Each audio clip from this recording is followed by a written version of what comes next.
Selamat datang kembali. Sekarang, mari kita bahas tugas yang telah kalian kerjakan. Soal pertama, berapakah rata-rata persentase outstanding balance dari setiap status pinjaman?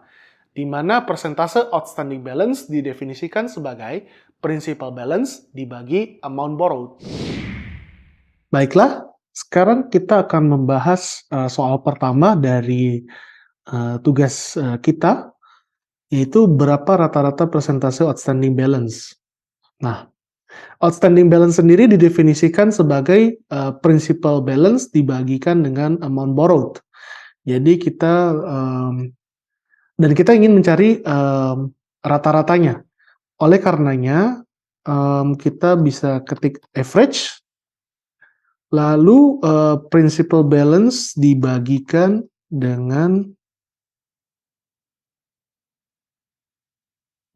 dengan amount borrowed.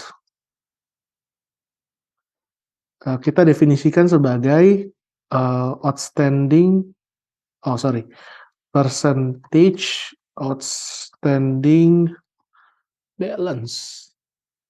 Nah, setelah itu di dalam soal kita juga diminta untuk rata-rata untuk setiap status pinjaman, sehingga kita perlu melakukan group by dari status pinjaman yang ada di kolom loan status description.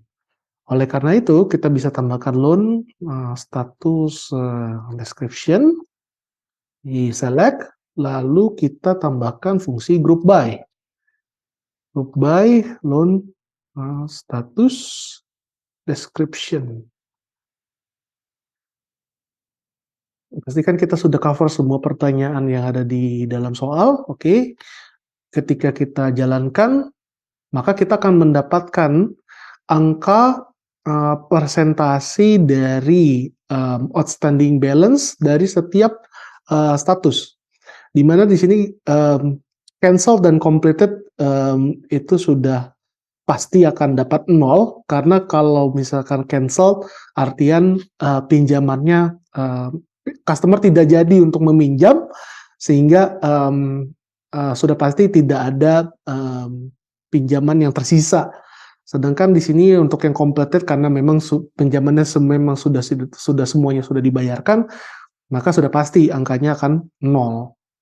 Dan ini untuk yang current yang masih berjalan, dan ini untuk yang defaultnya yang nasabah itu sudah tidak mampu lagi untuk membayar membayarkan sisa pinjamannya dia. Dan ini adalah hasil dari yang query yang kita tarik dari pertanyaan soal pertama. Lalu, untuk status pinjaman default, urutkan grade berdasarkan rata-rata persentase outstanding balance tertinggi ke terendah, serta munculkan juga jumlah pinjaman dan rata-rata suku bunga pinjaman atau borrower rate. Baiklah, sekarang mari kita bahas untuk soal kedua.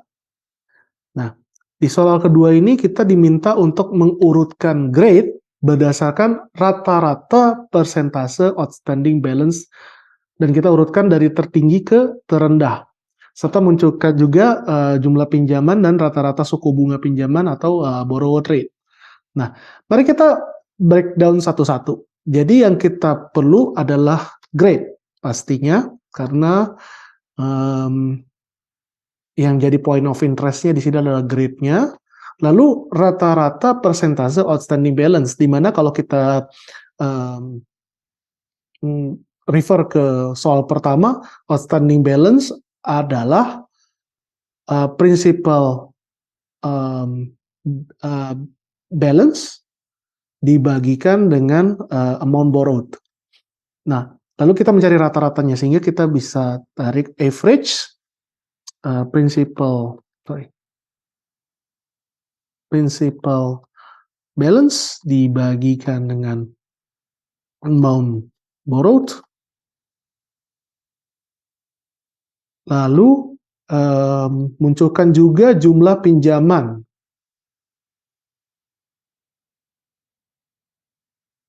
Dan rata-rata suku bunga pinjaman. Jadi kita juga mensum dari jumlah pinjaman di sini artian, ini ya, berapa banyak pinjaman yang, mmm, apa namanya, diberikan untuk setiap grade-nya. Jadi kita bisa pilih count, loan number,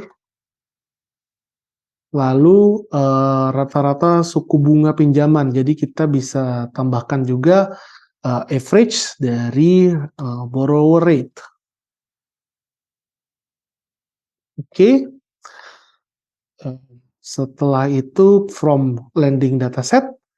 Nah, di sini juga dijelaskan bahwa kita hanya tertarik untuk status pinjaman yang default. Sehingga kita bisa tambahkan where function, where loan description status adalah default. Dan jangan lupa kita mesti menggroup by ke semuanya karena kita ingin mendapatkan totalan atau agregasi dari setiap fungsi yang kita definisikan di sini berdasarkan dari grade. Jadi kita tambahkan group by grade. Lalu kita execute. Oke, ini harusnya loan status description.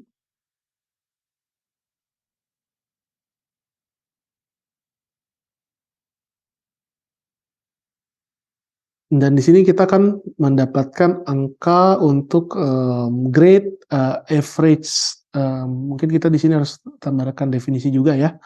Jangan lupa untuk tambahkan percentage outstanding balance dan juga asumsikan di sini namanya average rate. Dan kita akan mendapatkan angka percentage outstanding balance, count-nya, ini adalah jumlah pinjamannya dan average rate-nya. Dan sementara kita diminta juga untuk mengurutkan grade-nya dari yang tertinggi ke rendah berdasarkan rata-rata persentase outstanding balance. Sehingga kita bisa tambahkan juga order by rata-rata persentase, percentage outstanding balance, lalu kita urutkan dari yang tertinggi ke terendah, sehingga kita bisa gunakan descending. Kita execute dan kita mendapatkan bahwa grade A yang memiliki rata-rata percentage outstanding paling tinggi dibandingkan dengan grade lainnya atau kualitas customer lainnya. Ini merupakan jawaban untuk soal kedua. Sekian untuk pembahasan tugas kita, dan tetap semangat!